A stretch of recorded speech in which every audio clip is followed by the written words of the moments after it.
relacionadas con la filosofía en general, porque como ustedes verán, a veces es difícil terminar de entender esta idea de que las disciplinas filosóficas, a pesar de que se abocan a una especialización o a un área en específico, siempre tienen pues la posibilidad de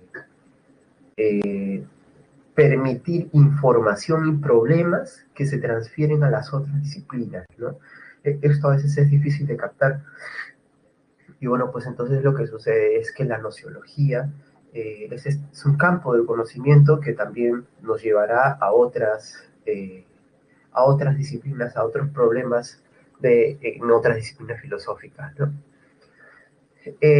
Bueno, ¿qué es la nociología? Básicamente el día de hoy vamos a ver los problemas relacionados con la nociología y esos problemas básicamente están relacionados, como ustedes verán, con el conocimiento. Pero en verdad la nociología tiene que ver con una disciplina filosófica un poco más profunda, si se puede decir así, puesto que la misma etimología ya lo reconoce. Claro, la mayoría de nosotros cuando escuchamos logos, logía, sabemos que se trata de un estudio, de un tratado, y eso está bien. Eh, pero en verdad yo creo que los griegos, ¿no? Hacían mucho más referencia con logos a una cantidad de cosas, porque la esencia de la palabra estaba precisamente en el discurso, en la posibilidad de lo que se puede decir racionalmente usando las palabras, ¿no? Entonces, cuando se habla de logos, en verdad se está hablando pues de una propiedad, ¿no es cierto?, del ser humano para transmitir información a través de la palabra, ¿no? Por eso que ellos decían, el logos es lo que te hace humano, ¿no? Logos en tanto razón, pero por uso de palabra, y por eso que también puede significar teoría y demás, ¿no? Porque es más que todo la capacidad de hablar racionalmente, logos, ¿no? Entonces, podríamos decir que la nociología es lo que se dice en torno al problema de la gnosis. ¿Y qué es la gnosis? La gnosis, pues, es el conocimiento, ¿cómo podríamos decirle? El conocimiento o el proceso del conocimiento, ¿sí? Eso quiere decir, cuando tomamos al conocer como una actividad, ¿qué es lo que descubrimos de este procedimiento?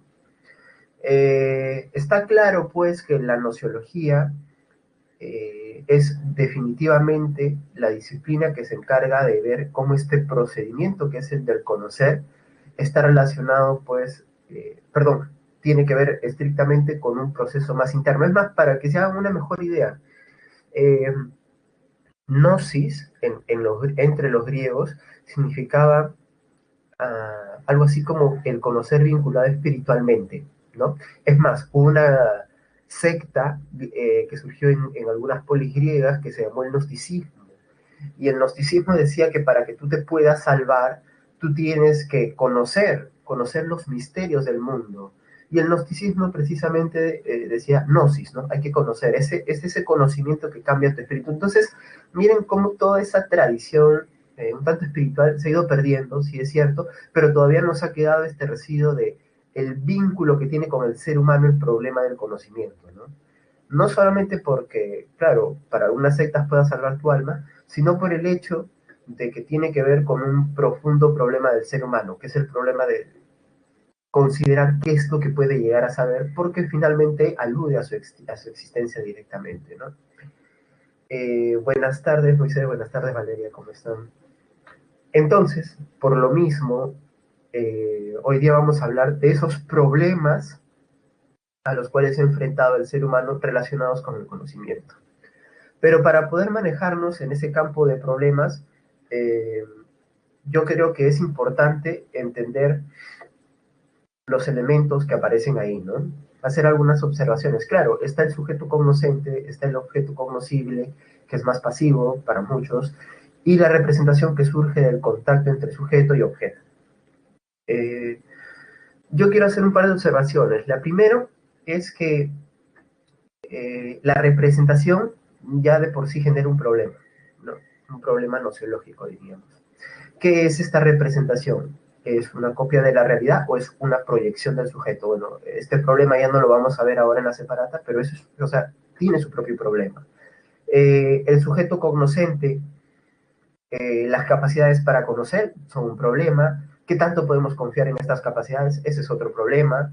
Y claro, uno diría, profe, el sujeto cognoscente siempre tiene que ser un ser humano. Claro, siempre tiene que ser un ser humano, pero recuerda que si eres kantiano, para Kant, el problema, muchos de los problemas que vienen dados es por entender que el ser humano es principalmente racional y por tanto esa racionalidad puede que no sea exclusivamente humana.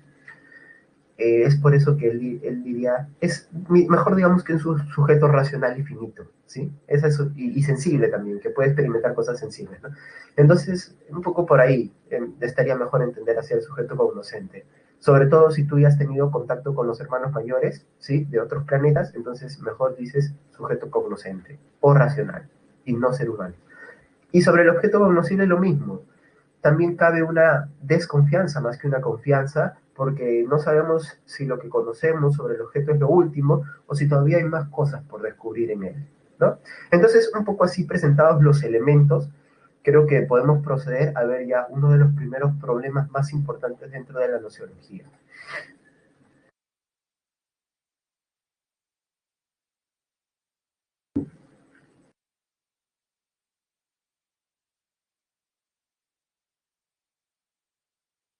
El primer problema es el famoso problema de la posibilidad del conocimiento. Bueno, la gran pregunta es si se puede conocer, ¿no? Esta es una primera pregunta y una de las más amplias dentro de la nociología, si no la más amplia, ¿se puede conocer? Eh, ¿Y por qué esto de se puede conocer? Pues porque se ponen en duda tanto el objeto como el sujeto, ¿no? Bueno, y vamos a ver cuáles han sido las respuestas. Obviamente hay dos posibilidades obvias, ¿no? Pero hay una tercera menos obvia. Y las dos posibilidades obvias es que uno, si se puede conocer, o dos, no se puede conocer. Si alguien me dice que se puede conocer, pues es una persona segura, es una persona que confía, y por tanto le vamos a llamar a esta corriente dogmatismo, ¿no? Se confía en las facultades del ser humano, o sea, se confía en el ser humano como sujeto cognoscente, y por tanto se confía en el conocimiento. Se termina pues por decir que se puede conocer. Recuerda que en la historia de la filosofía la mayoría de filósofos han sido dogmáticos, porque casi todos han partido de la idea de que se puede conocer. Han sido en verdad muy pocos los que han dicho que no se puede conocer. Y el hecho de que hayan dicho que se puede conocer revela también un poco la situación de este problema, ¿no? Hay una confianza en el ser humano, a pesar de que a veces no hay tanta confianza en en el objeto cognoscible. ¿A qué se refiere esto? A que definitivamente eh, el objeto muchas veces puede ocultarnos cosas, ¿sí? Y entonces, al ocultarnos esas cosas, algunos dogmáticos han tenido que reforzar la idea de la razón, ¿no? Vamos a explicarlo con un poquito más de detalle. A ver, primero, históricamente, ¿quiénes son dogmáticos? A ver, hagamos recuento. Bueno, ahí se les señala a Tales de Mileto, pero en general muchos presocráticos lo fueron. Tales de Mileto, Anaximandro, Anaxágoras, eh, Heráclito, Parménides, Empédocles. Ya pasando a una etapa posterior, podríamos mencionar a Sócrates, Platón, Aristóteles, Santo Tomás, San Agustín, los modernos en su mayoría, y demás, ¿no? Claro, no incluyo acá los relativistas porque ellos pertenecen a otro grupo y vamos a hablar de ellos en un momento. Entonces, todos ellos han considerado que se puede conocer, ¿sí? Que se puede conocer. Ahora, hay distintas maneras de confiar, ¿no? Por ejemplo, los empiristas confiaban más en los sentidos, ¿no? Pero los racionalistas confiarán más en la razón. Y de hecho la mayoría de dogmáticos, vamos a ver que los dogmáticos más representativos generalmente son racionalistas por el hecho de que consideran que nuestra principalmente herramienta es la razón. Voy a tomar el caso de Descartes, ¿no? Descartes, por ejemplo, decía lo siguiente, eh, el sentido común es la cosa mejor distribuida entre los seres humanos. ¿Qué quiere decir esto? Quiere decir que si nosotros nos ponemos a analizar, todas las personas tienen una especie de capacidad automática para discernir cosas y para distinguir lo beneficioso de lo pernicioso, por ejemplo. Eh, Obviamente, si alguien en este momento te dice, oye, a ver, cuélgate de tu tercer piso, a ver cuánto tiempo resistes. Por sentido común, tú vas a decir, pero ¿por qué lo tengo que hacer? No lo voy a hacer, ¿no es cierto? Claro, a menos que seas, no sé, pues youtuber, influencer, quieras grabar algo, ¿no?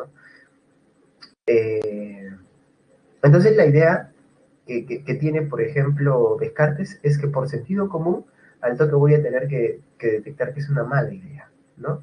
Como comerse una manzana podrida, nadie lo haría, ¿no? Es obvio que está podrida. Entonces, cuando los sentidos se suman a un mínimo uso de la razón, es algo así como por sentido común, ¿no?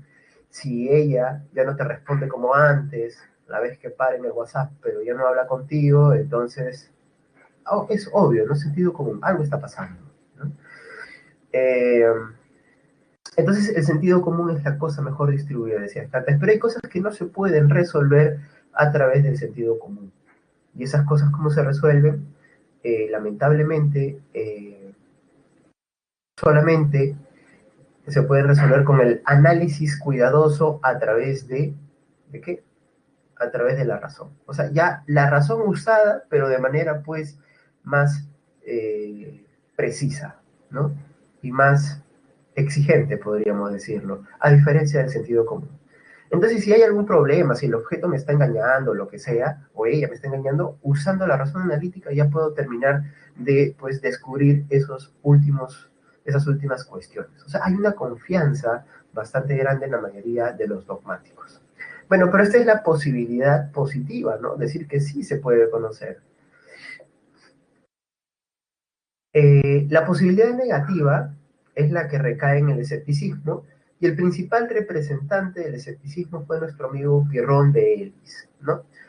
En general, los helenistas fueron muy famosos por su búsqueda de la felicidad, ¿no? Recordemos que el helenismo, bueno, no lo hemos visto, así que no puedo decir recordemos, pero les cuento un poco que el helenismo tenía que ver con la búsqueda de la felicidad, y ahí surgieron sistemas ético-ontológicos como el estoicismo, el cinismo, el epicurismo y el escepticismo como búsquedas a la pregunta de cómo puedo ser feliz.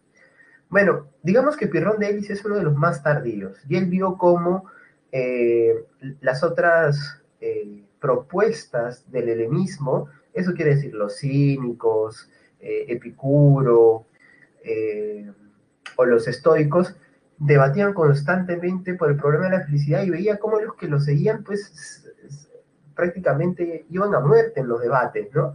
Entonces, Pirrón de Elis se da cuenta de la paradoja de que por buscar la felicidad se han olvidado de ser felices, ¿no? Y él se da cuenta de que hay cosas que nunca vamos a poder descubrir a ciencia cierta, no hay certeza sobre algunas cosas. Entonces, ¿qué es lo que tenemos que hacer? Como la lechuza, ¿no? La lechuza hace, o sea, epogé, suspender el juicio, guardar silencio. ¿Pero por qué, profesor? ¿Solamente por buscar la felicidad? Sí, porque eso te va a dar la ataraxia, le llamaba Pirrón de Elis, o sea, tranquilidad o imperturbabilidad del alma. Pero no solamente ello, sino que también con esto tú estás ganando la posibilidad de evitar problemas, ¿no? Eh, Recordemos que para Pirrón de Elis, la epogé, la suspensión del juicio, tiene que ver sobre todo con grandes problemas, ¿no? No quiere decir que vas a estar callado toda tu vida, sino que sobre preguntas demasiado filosóficas, para decirlo así, Pirrón de Elis recomienda pues el silencio porque no se puede conocer del todo. ¿Y por qué? ¿En qué se basa? Porque él dice, ¿qué es lo que yo puedo ver? Lo que yo puedo ver en verdad solamente es una parte de todo lo que en verdad es. Entonces hay cualidades que van al infinito en el objeto y por lo tanto, aunque yo diga algo, es muy probable que casi siempre esté equivocado. Por ejemplo, si yo en este momento tengo este reloj, ¿no es cierto? Eh, yo les puedo dar la descripción, ¿no es cierto?, donde lo compré, les puedo decir cómo funciona, les puedo decir con qué elementos fue fabricado, ¿no es cierto? Y de pronto alguien me dice, oye, ¿y resiste el agua? Y yo te digo, sí, es resistente al agua y a cualquier líquido, ¿no es cierto? Y viene alguien y le echa energía, muy bien, sigue funcionando. Viene alguien y le echa, no sé, pues, café, sigue funcionando. Y Pierre Delis vendría y diría, a ver, échale ácido. Le echas ácido, deja de funcionar, se corroe, bueno, ¿qué diría Pirrón? Ahí está, hay una cualidad que tú nunca eh, vas a conocer porque siempre hay cualidades que se nos escapan. ¿Por qué? Porque la razón humana es limitada. En cambio, las cualidades son infinitas. Claro. Entonces, es por esto que finalmente la actitud que asume Pirondellis y la respuesta de que no se puede conocer es una de las respuestas más interesantes en el mundo de la filosofía, porque implica una ontología donde se piensa que el objeto tiene cualidades infinitas. Eh, es por eso que él siempre recomendaba desconfiar de lo que nos dan nuestros sentidos y de lo que deduce la razón, porque no siempre son correctos, ¿no? Claro que él hablaba, en otras partes también decía, en otros momentos ha llegado a decir que para vivir tampoco hay que ser tan extremos, pues. A veces para vivir hay que guiarse por los sentidos en cuestiones muy simples, ¿no es cierto? Por ejemplo, te tiran una chancla voladora, no te vas a poner a dudar, ¿esta chancla está viniendo o no está viniendo? No, pues simplemente la esquivas, ¿no es cierto? A veces hay que dejarse llevar por los sentidos cuando las cosas son muy obvias, dice. Pero, asimismo, ¿no es cierto? Hay que, cuando se trata de escoger el estilo de vida que tenemos, hay que seguir las leyes y las costumbres, porque por algo están ahí, dice nuestro amigo Pirrón de Elis, ¿no? Eh, y cuando ya se trata de problemas muy serios, que la razón a veces no va a terminar de resolver, porque recuerda, hay infinitas cualidades que no podemos descubrir, eh, al final lo que va a decir nuestro amigo Pirrón de Elis es, bueno, si tienes que dar una respuesta, guíate por la probabilidad, ¿qué es lo más probable? ¿No es cierto? Es así de simple, ¿no? Eh, Ahora, una anécdota que refleja un poco esta actitud de nuestro amigo Pirrón y lo que él le recomendaba a sus discípulos, porque sí tenía discípulos, tenía seguidores, aunque no lo crean, se ve pues en el hecho de que cuando a Pirrón, cuando una vez uno de sus discípulos, Anaxarco, estaba caminando fuera de la ciudad, cayó en un pozo. Entonces pedía auxilio, gritaba, pedía auxilio a Anaxarco, y Pirrón de Elis pasaba cerca del pozo. Entonces Anaxarco empieza a gritar, maestro Pirrón, ayúdeme, he caído en el pozo, no puedo salir. Pirrón se sobrepara, se detiene, escucha la voz, lo que parece ser la voz de su discípulo, se detiene y sigue caminando, ¿no es cierto? Entonces, a la semana siguiente se vuelven a encontrar Pirrón con Anaxarco, y Anaxarco, uno, ¿qué es lo que haría, no es cierto? Uno diría, maestro, ¿cómo es posible que no me haya rescatado y tal, que me moría ahí de frío, ¿no es cierto? Encima el pozo estaba lleno de lodo, lo que sea, ¿no es cierto? Pero Anaxarco se acerca y le dice, maestro Pirrón, gracias por la lección de ese día. Y Pirrón le dice, ¿a qué te refieres? Bueno, ese día yo había caído en un pozo y yo lo empecé llamando pensando que era usted, pero me había olvidado que se trataba de Pirrón, el escéptico, la persona que duda de todo. Así usted me dio la lección de que usted no se dejó llevar por los sentidos y no pensó o no asumió que era mi voz. Y yo debía haber hecho lo mismo. Porque ¿qué pasaba, por ejemplo, si no se trataba de mi maestro Pirrón, sino que se trataba, por ejemplo, de unos bandidos? Me hubiesen sacado del pozo y me hubiesen golpeado, me hubiesen robado. Sobre todo si vivo en donde, mejor no lo digo. Ahora, ¿qué es lo que dice Pirrón? Pirrón le dice, ah, sí, sí, sí, esa era la lección, ¿no? Bueno, eh, algunos, sí, pues algunos piensan que esta anécdota no es real, ¿no? Es un poco para hacer crecer la imagen de Pirrón como alguien que dudó de todo. Y puede ser flojera, tienes razón, Valentino, puede ser flojera. O de repente le caía mal a Naxarco, ¿no? De repente si era otro discípulo sí lo recogía, ¿no? A ver, ¿qué discípulo es Rudy? Ah, a Rudy sí lo recojo, pero en cambio a Naxarco no, pues, ¿no? ¿Para qué? Encima Naxarco, ¿no? Hay gente que todavía se llama así hasta el día de hoy, ¿no? Naxarco. Bueno, pero como les digo, me imagino, ¿no es cierto?, que a pesar de que él promovía la epogé, de todas maneras hay una postura más mesurada para hablar de esto del epogé, a pesar de que efectivamente siempre habló de dudar de todo, dudar de los sentidos, porque finalmente no vas a conocer del todo, ¿no? La pregunta es, ya tenemos dos posibilidades, sí se puede conocer y no se puede conocer. Lo que nos quedaría por saber es si es que acaso existe una tercera posibilidad.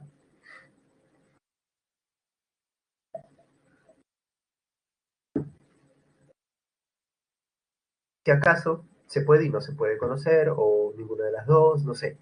Bueno, aparecerá este señor, ya saben, nuestro amigo Kant, el 21 criticista de la historia de la filosofía, ¿no es cierto? Ah, y lo que va a decir nuestro amigo Kant es lo siguiente: ¿se puede o no se puede conocer? Sí se puede conocer, pero tampoco se puede conocer.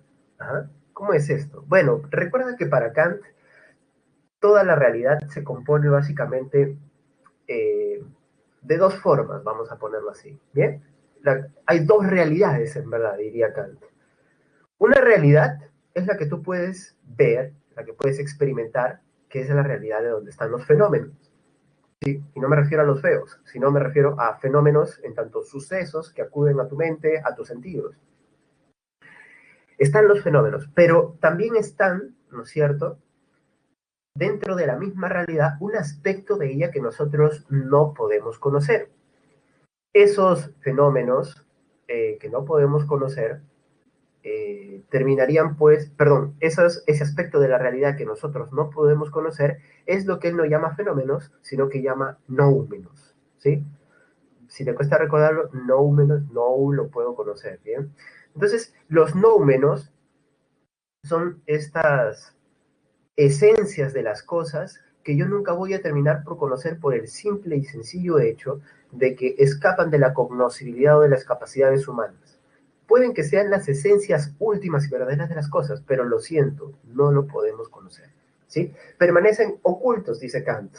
Entonces, por ejemplo, tú puedes matarte describiendo este lapicero, ¿sí? Diciendo tiene la tapa azul, tiene tal tipo de punta, lo que tú quieras, ¿sí? Pero al final nunca vas a poder revelar del todo su esencia. O sea, el noumeno, pues. Curioso, ¿no?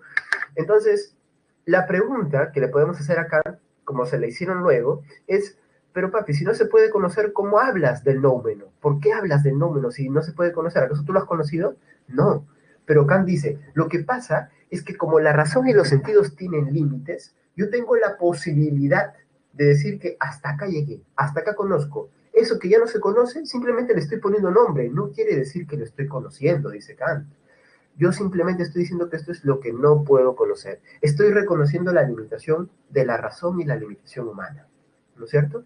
Entonces, para Kant, pues podríamos decir que se puede conocer fenómenos, pero no se puede conocer los fenómenos. Bien, eso quiere decir que de los fenómenos podemos hablar con cierta seguridad, pero hay que recordar que siempre puede haber algo que hace que no cuadre lo que estamos especulando en torno a los fenómenos, porque esa cualidad puede venir del mundo nouménico o numénico, como le decimos en castellano, ¿no? Del mundo numénico. Muy bien, entonces, recordar que para Kant, pues, es posible conocer el fenómeno, pero no el noumeno, y recordemos, pues, que para Kant todo se basa en las formas puras de la sensibilidad a priori, ¿no es cierto?, que son el espacio y el tiempo. Y esto ya lo hemos hablado, ¿no? ¿Tú cómo conoces a los fenómenos? Bueno, a través de mis sentidos. Es cierto, los conoces a través de tus sentidos, pero puedes conocer a través de tus sentidos gracias a que tú tienes instalado, ¿sí? Voy a ponerlo en términos un poco más informáticos, tú tienes instalado en tu disco duro, vamos a ponerlo así, el espacio y el tiempo. Entonces, cuando algo sucede, ¿no es cierto? Cuando algo se mueve, tú lo puedes ver como que se mueve gracias a que el espacio y el tiempo están instalados en ti. Sin esta aplicación, tú no podrías ver movimiento. Tú no podrías, pues, tener noción de la experiencia sensible. Simplemente no experimentarías. Entonces, ¿por qué conocemos los fenómenos? Gracias a nuestras estructuras. Si tú te das cuenta, lo que te está diciendo Kant, y si lo comparamos con lo que dijeron dogmáticos y escépticos, es un poco una confianza en el ser humano para conocer fenómenos, pero una desconfianza respecto del objeto, porque el objeto me puede estar ocultando algo. ¿Bien? Hay que tomar en cuenta estos puntos que son claves, ¿no? Para terminar de entender a Kant. Bueno, chicos, ¿hasta acá hay alguna pregunta? ¿Hay alguna duda? Este es el momento, hablen ahora, caen para siempre.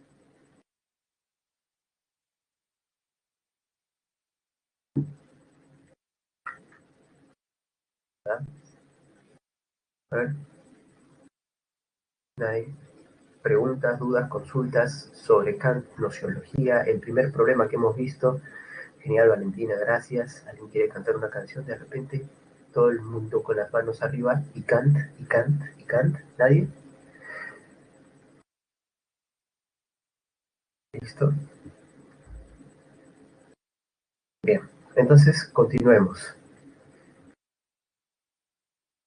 ¿No han escuchado esa canción? Búsquenla después.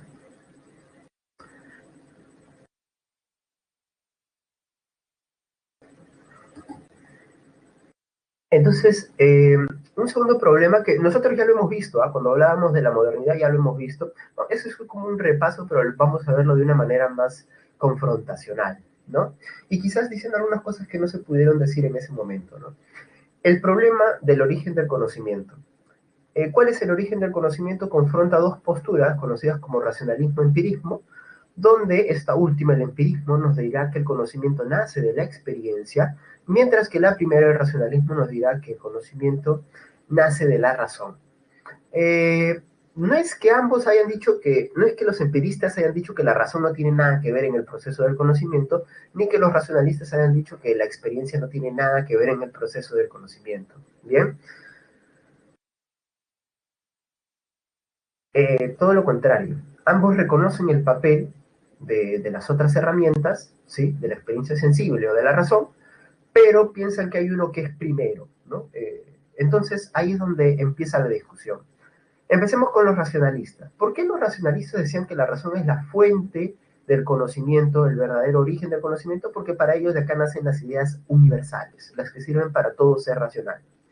Y para esto, la experiencia sensible, dicen ellos, se tiene que guiar antes por la razón. O sea, primero es la razón. ¿Y cómo que primero es la razón? Bueno, pues nosotros tenemos ideas que son anteriores a la experiencia, y esas ideas son las ideas innatas. Y ustedes ya recordarán, ¿no es cierto? La idea del alma, la idea de perfección o de Dios, eh, la idea de causa-efecto, la idea de sustancia, todas esas vienen con nosotros ya, según los racionalistas como René Descartes, ¿no? Entonces, claro, y recuerda que para René Descartes, al menos para este tipo de racionalismo, esas ideas innatas, ¿quién te las puso? Jesús, Diosito, el de arriba, ¿no es cierto? Entonces, de alguna manera, ¿no? Lo que nos dice Descartes es que es importante reconocer que la razón tiene una anterioridad a la experiencia sensible, aun cuando la experiencia también puede contribuir a construir cierto tipo de conocimiento, ¿no? Ya ahí tú tienes que ver la diferencia entre ideas innatas, ideas adventicias y facticias, ¿no? Y bueno, ¿qué es lo que responde el empirismo? No, no es esa la idea. La idea, en verdad, tú estás confundiendo porque para empezar no existen ideas innatas. Esto es lo primero que dicen los empiristas. Nosotros venimos calatitos, venimos como una tabla rasa, una pizarra en blanco, y es el conocimiento que viene de los sentidos el que se va impregnando dentro de nuestra mente, ¿sí?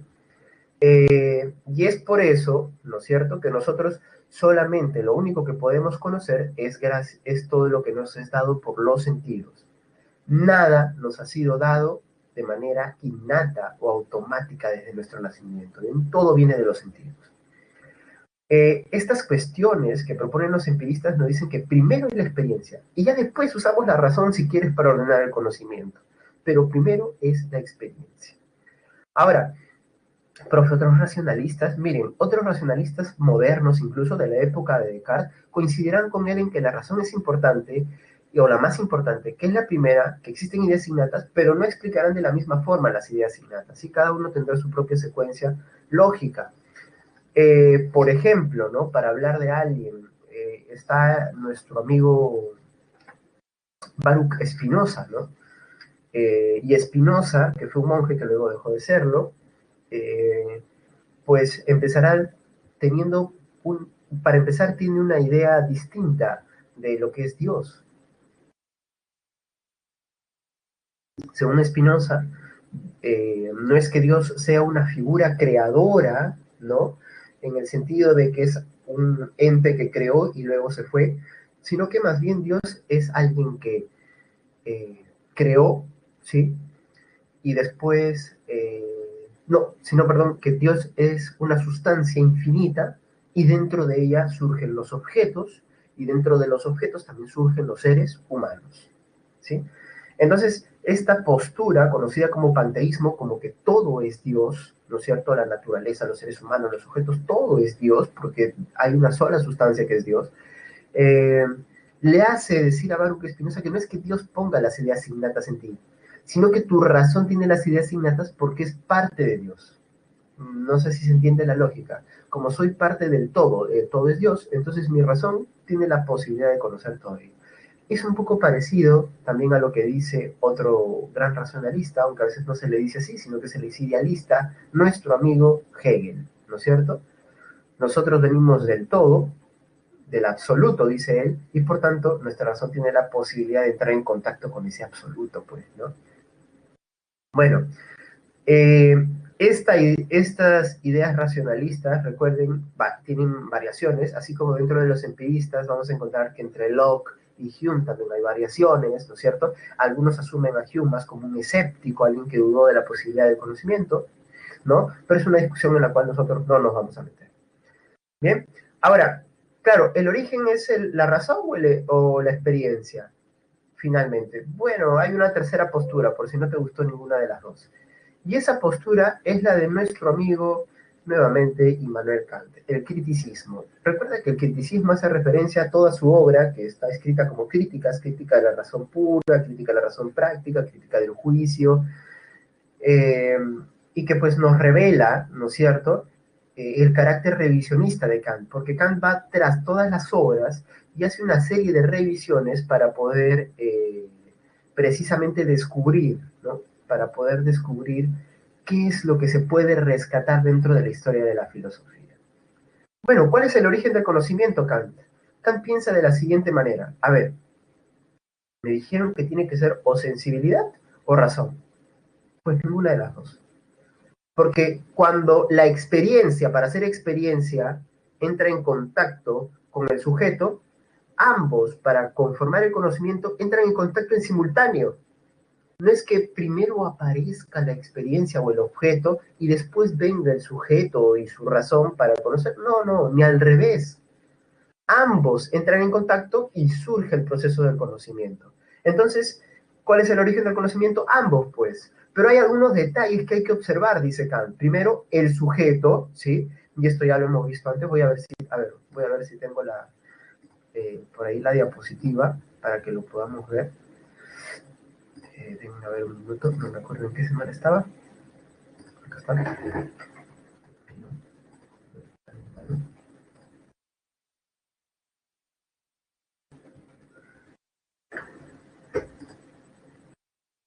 Ahora vamos a ver si se puede cargar bien.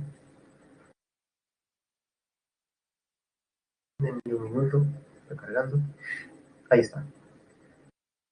Según nuestro amigo Kant, tal y como lo estábamos viendo, a ver, vamos a hacerlo un poquito más grande, ahí está. Bien. Los detalles que hay que entender es que a pesar de que el sujeto, ¿sí?, con su razón y la experiencia o el objeto, cuando entran en contacto generan el conocimiento, lo que hay que entender es que el sujeto ya viene con una carga. El objeto tiene una parte que no se puede conocer, que es el mundo nouménico. En cambio, el sujeto tiene pues una carga previa. No venimos con ideas innatas, ¿sí? Pero definitivamente nuestro entendimiento funciona con ciertas estructuras. Por ejemplo, las formas sensibles a priori. Lo que acá ven ustedes como sensibilidad, ¿no es cierto? La sensibilidad, que se puede reducir a espacio y tiempo, son las que intuyen precisamente el objeto, ¿sí? Si tú no tuvieses el espacio y el tiempo en tu mente, no podrías captar el objeto. Luego, dice, el entendimiento piensa o juzga el objeto y los organiza en categorías. Y después la razón sintetiza los datos y genera ideas trascendentales como alma, mundo y Dios. O sea, no es que esto me venga de fábrica, no es que Dios haya puesto estas ideas en mí, sino que yo las voy a producir, pero sí tengo unas estructuras de fábrica. Pero además, ¿qué más nos dice nuestro amigo Kant? Kant nos dice que, perdón, Kant nos dice que el sujeto es el que tiene la razón y los sentidos. Entonces, ¿quién es más importante en el proceso del conocimiento? ¿El sujeto o el objeto?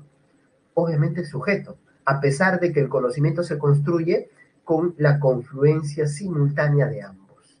Bien, miren estas cuestiones particulares. Y bueno, y las citas que tenemos acá son precisas para terminar de revelar lo que les estoy explicando, ¿no? ¿Qué dijo Kant? Dijo, los objetos nos vienen pues dados mediante la sensibilidad y ella es la única que nos suministra intuiciones, o sea, el espacio de tiempo, ¿no es cierto? Ellos son los que nos permiten captar lo dado, que son los objetos. Por medio del entendimiento, los objetos son en cambio pensados y de él proceden los conceptos. Más claro no puede estar. Primero, ¿no es cierto? Viene lo dado y se enfrenta, o sea, vamos a poner así, los objetos vienen como lo dado y son procesados por lo opuesto. ¿Qué es lo opuesto? Nuestras intuiciones y nuestro entendimiento, que son los que se van a encargar de procesar esa información. Genial, ¿no? Y es por eso que va a decir Kant lo siguiente. Las intuiciones sin conceptos son ciegas y los conceptos sin intuiciones son vacíos. Si quieres que te lo ponga en términos más mortales, si se tratase de información que me da la experiencia sin el uso de la razón, sería ciego, pues. Seríamos como los animales. Ahí no podemos hablar de que hay conocimientos porque no sabemos qué sucede del todo dentro de sus mentes. No sabemos si ellos lo ordenan, pero asumimos que no, porque no tienen las estructuras racionales que los seres humanos. Entonces, ahí simplemente la información pasa, y por eso ellos se mueven de manera automática. Entonces, es como para Kant, en el mundo del conocimiento ellos están ciegos. En cambio, los conceptos, dice, sin intuiciones serían vacíos. O sea, ¿de qué me sirve la razón o mis estructuras a priori, como las sensibles o incluso el entendimiento, si yo no tengo la información sensible? Pues estarían vacíos esos conceptos, ¿no es cierto? Ahí está. Entonces, es genial lo que dice Kant. Me parece que como ya les he comentado, mi admiración por Kant no tiene que ver con el hecho de que yo lo haya investigado, sino también con el hecho de que al haberlo investigado, uno descubre que dice cosas muy sensatas e importantes, ¿no? Eh, y yo creo que debe estar dentro de los pocos genios de la humanidad, ¿no? Yo creo que la humanidad ha tenido unos 10 y menos genios, ¿no? Pero Kant debe estar entre los primeros, ¿no? Por ahí se hizo una investigación de su cerebro, ¿no? Y dijeron que tenía un coeficiente intelectual de los más altos, no sé qué. Bueno, eso es lo de menos, ¿no? Pero igual me parece un capo, ¿no? Además que abarcó muchas ramas del saber. Bien, respecto de ese segundo problema, ¿quedó alguna duda?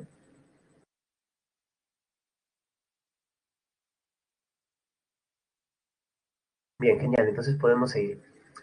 Eh, bueno, entonces, el problema, uno de los problemas más importantes, antes lo veíamos en relación con el problema de la naturaleza del conocimiento, ¿no? Que cómo es el conocimiento o qué es el conocimiento para el hombre o dentro del hombre. Hoy en día ya lo vemos simplemente como el problema de la verdad. ¿Qué es la verdad? Se supone que la verdad es un conocimiento último que ya no debe dar lugar a dudas, ¿no es cierto? Se supone. Eh, y definitivamente hay opciones siempre también, ¿no? ¿Cómo es que se consigue la verdad? ¿No? Eso sería un poco más lo que ayudaría a definir la verdad.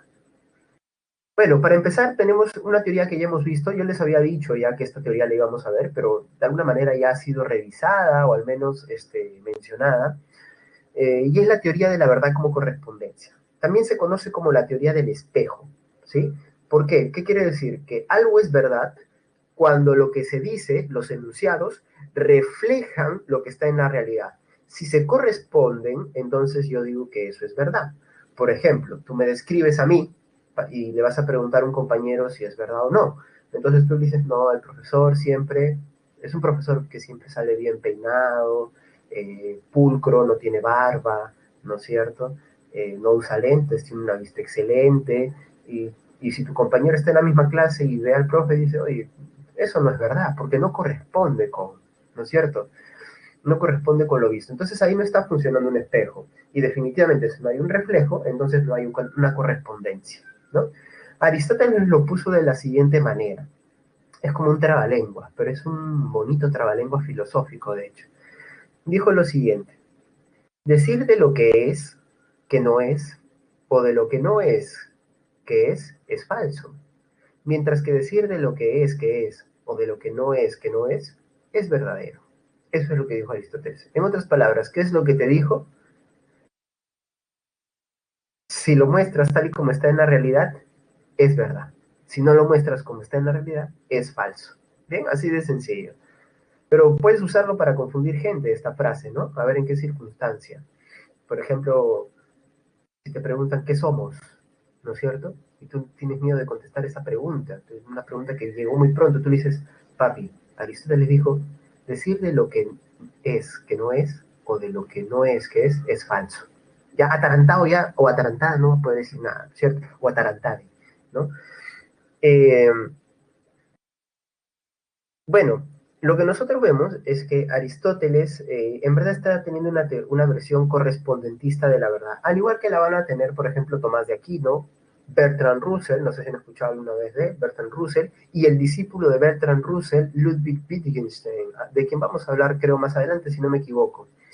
Eh, entonces, esto es la teoría de la correspondencia. ¿Cómo funciona? Un ejemplo más para que quede claro. Recuerda, si se corresponde con la realidad, es verdad. Bien, en la lógica, por ejemplo, hablábamos de validez y verdad, y decíamos que verdad es cuando se corresponde con la realidad. Ahí está, por ejemplo, la lógica asume la teoría correspondentista.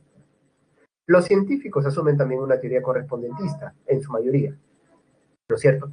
Cuando algo pasa a ser verdad, cuando pues lo puedo corroborar en la realidad y ver que funciona de esa manera efectivamente, ¿no? Eh, y bueno, esa sería la teoría de la verdad como correspondencia. Ahora, hay una verdad como evidencia también, que básicamente fue propuesta por Descartes y por algunos otros racionalistas. Y como se emocionaron tanto con la razón, dijeron, bueno, la verdad es verdad cuando la razón lo comprueba, no cuando lo compruebas en la realidad. ¿Cómo es esto? O sea, cuando algo es verdad, cuando es demasiado obvio para nuestra razón.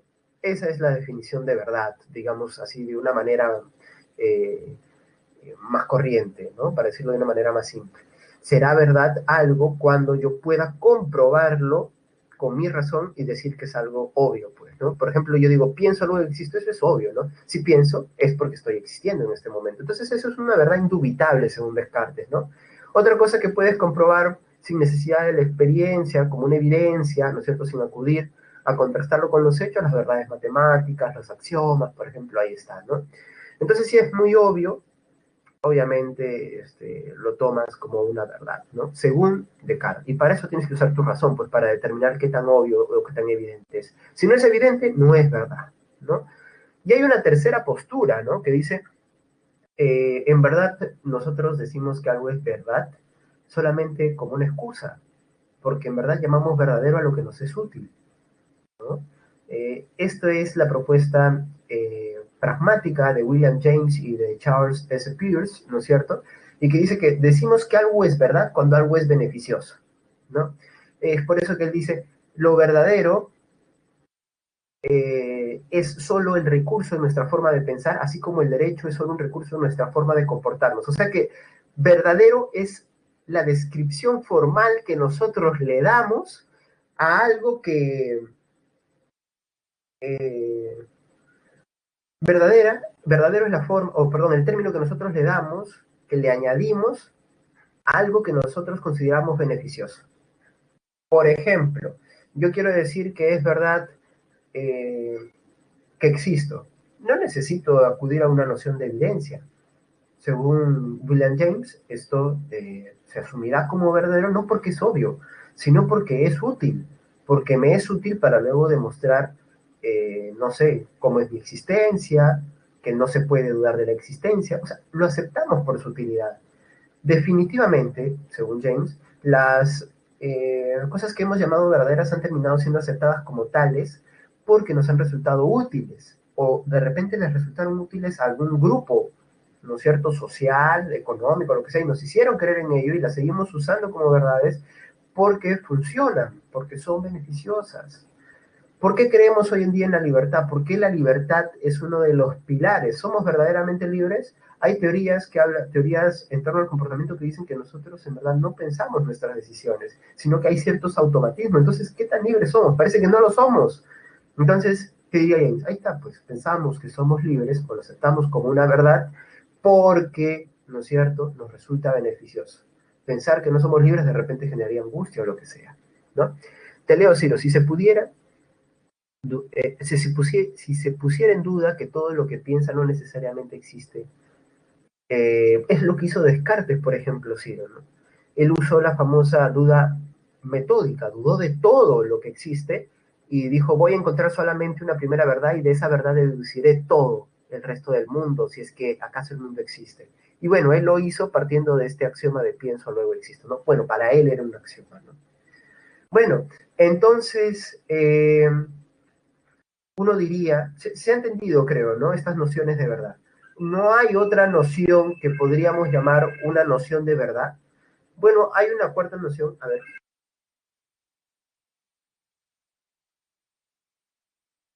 No, el teléfono. Ya les he dicho que por teléfono no, que va. Eh, el problema es que también hay otras posturas, ¿no? Las posturas del consenso. Por ejemplo, esa postura del consenso propuesta por Jürgen Habermas, lo voy a escribir acá en el chat público. A veces demora un poquito las notas compartidas. Este señor, Jürgen Habermas, terminará por proponer que la verdad es producto de acuerdos sociales dentro de una comunidad, aunque no siempre sean explícitos, ¿sí? Por ejemplo, voy a tomar como el caso de la comunidad científica. Cuando la comunidad científica decidió que Plutón dejó de ser un planeta, cuando cambiaron el criterio, pues está implícito que Plutón deja de ser un planeta porque cambió el criterio del tamaño o lo que sea. Entonces, ahí está. Y así hay muchas cosas que en verdad uno piensa, no, esa sí es una verdad, pero en verdad no. Por consenso terminamos aceptando esas cosas como verdades, ¿no? Y bueno, un poco que estas son las ideas, ¿no? Son un poco las ideas que existen en torno a qué es la verdad y cómo se da la verdad, ¿no? A ver, leo rápidamente para mencionar una cosa que me he olvidado, ¿ah? Me he olvidado un detalle el día de hoy. A ver,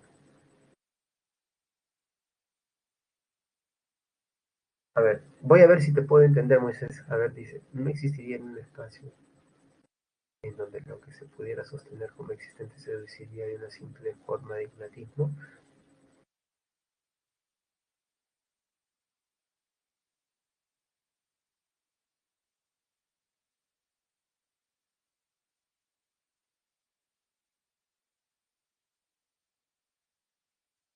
Ah, mira, a pesar de que está un poco complicado como lo has puesto, Moisés, creo captar algo de la idea.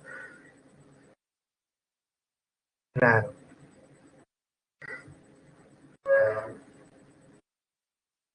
claro, ¿no? Podría pensarse también eso, ¿no? La posibilidad del ignatismo para entender que, eh, es más, lo podemos relacionar con Descartes, ¿no? Pero bueno, si se piensa en el ignatismo, podríamos terminar deduciendo algunas cuestiones que terminarían por afirmar la existencia de algo y por tanto la no posibilidad de la no existencia, ¿no? Bueno, podría ser, al menos tal como lo he entendido. No sé si es así como tú lo estás entendiendo. Bueno, vayan a notas compartidas rápidamente. Yo les había mencionado en el problema de la posibilidad de conocimiento una posibilidad extrema, que es la del dogmatismo, ¿sí? Quienes asumen que se puede conocer, ¿sí? Luego estaría la posibilidad que nos dan el criticismo, que nos dice se puede, pero también no se puede conocer. Luego estaría el escepticismo, que nos dice que no se puede conocer, y acá es donde yo me olvidé de ponerles este detalle. También está el relativismo, porque recuerden que el relativismo de Protágoras, que nos decía, se puede conocer, no se puede conocer en verdad. Lo único que podemos hacer es afirmaciones personales. O sea, si el conocimiento existe, es un conocimiento referente a lo que es mi perspectiva. Y acá podríamos poner también el perspectivismo de un señor que se llamó Ortega y Gasset. ¿Sí? Pero de momento esto no lo tienen que recordar, así que lo voy a tachar. El relativismo dice que es el hombre la medida de todas las cosas. En ese sentido, lo que me dice el relativismo es que lo único que se puede asumir como conocimiento es lo que cada quien conoce. ¿Qué quiere decir esto? Esto quiere decir que bajo ciertas posibilidades no podemos conocer universalmente, pero sí podemos conocer de manera personal y relativa. ¿Bien? Entonces, este sería pues un detalle importante para poder terminar de entender el escepticismo. Una forma de escepticismo menos radical es la del relativismo, ¿no es cierto? No se puede conocer, pero esto no quiere decir que exista una forma de conocimiento menos universal, que sería el conocimiento relativo, ¿no? Entonces, ahora uno le pregunta a los relativistas, pero si el conocimiento no es universal, entonces no es conocimiento, pues lo que tú estás proponiendo no es conocimiento relativo, estás proponiendo opiniones, perspectivas, lo que quieras, pero no es conocimiento. Bueno, y ahí uno diría, pero profe, no, eso ya es verdad, es el problema de la verdad. Bueno, bien, es por eso que todos estos problemas están conectados y esta disciplina filosófica de la nociología termina por estar conectada, pues, ¿con qué? Con el problema del ser humano. ¿Cómo llegamos acá?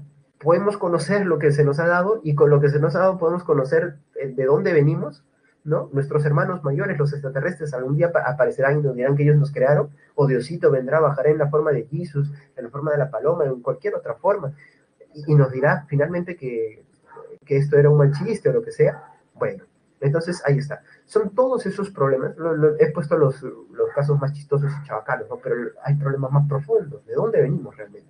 Bueno, esto lo veremos cuando hablemos de antropología filosófica y hablemos brevemente del existencialismo, que algunos no quieren hablar porque piensan que es algo negativo, pero no, es algo más positivo. Bueno, espero que les haya gustado la clase, espero que no se hayan quedado con dudas existenciales. Chicos, sí son libres, ¿bien? Basta con que lo crean para que sean libres. Eso es lo que dice Martin Buber, ¿no? El problema es libre quien piensa que es libre, ¿no? El primer paso para ser libre es pensar que uno es libre, ¿no? Así que, bueno, ¿para qué venimos? No sé, pues yo tampoco lo sé. Ojalá algún día lo descubramos, ¿no?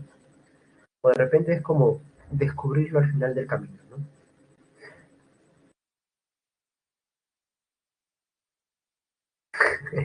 Bueno, chicos, ya que se han puesto filosóficos, aprovechemos pues este momento para hacer la encuesta. Perdón, esperen. No se olviden de descargar la diapositiva, ahí están las claves.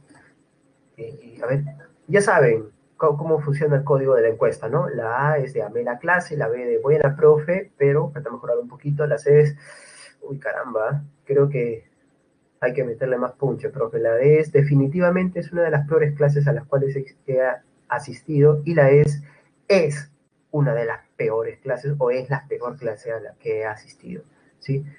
Respondan con honestidad, no hay ningún problema, yo no veo la encuesta o trato de no verla para luego no deprimirme.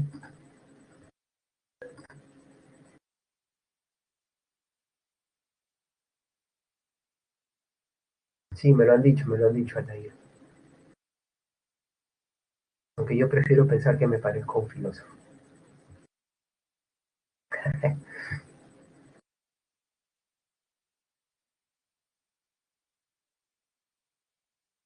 Listón, chicos. Entonces, nos vamos a ver la otra semana. Sí, la otra semana, no sé qué tema tenemos, pero espero que sea un tema bonito. A mí me gustan casi todos los temas. Hay algunos que me parecen un poco pesados, pero igual me terminan por gustar.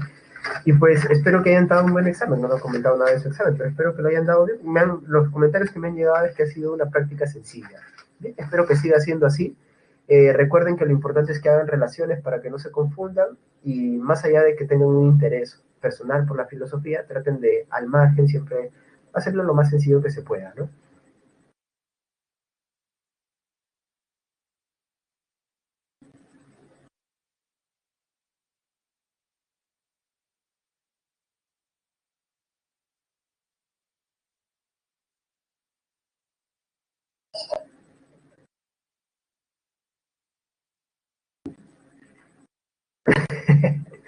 Bien, chicos, ya, muy buenas dudas respecto a la calificación. ¿Ves que se puede especular hasta de la evaluación?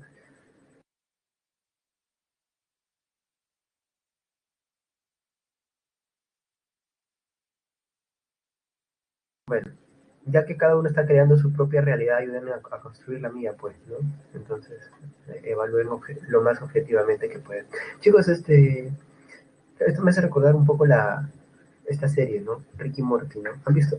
Que se pone varios, o sea, hay varias paradojas filosóficas dentro de, eh, y bueno, pues al final uno puede terminar pensando lo que escribe acá, lo que han escrito Moisés, o Aldair, ¿no? Que somos finalmente, ¿no? Siempre fui un juego, dice Aldair. Bueno, más allá de si es un problema con ello o no, hay algunos que piensan que sí, hemos sido un juego, que la humanidad es un juego. Gracias, Valentina. Ya chicos, acá nos vamos a quedar. Nos vemos la próxima semana, un fuerte abrazo y pues que tengan una buena semana. Bye bye chicos.